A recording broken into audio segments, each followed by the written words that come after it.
চলো আজকে দেশি র্যামেন বল বানানো যাক।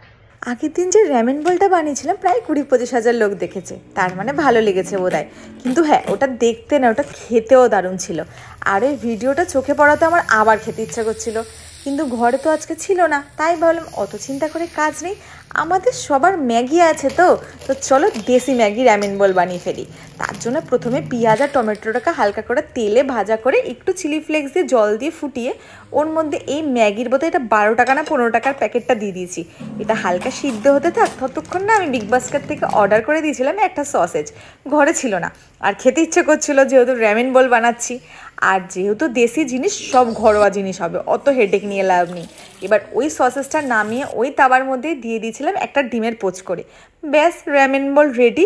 আর দাঁড়া অনেক দিন ধরে না আমার একটা সাবস্ক্রাইবার বন্ধু ওর নাম নিতে বলছিল, ওর নাম অনুষ্কা, আজকে নিয়ে নিলাম, ভালো থেকো। আর চলো এটা ট্রাই করে দেখি।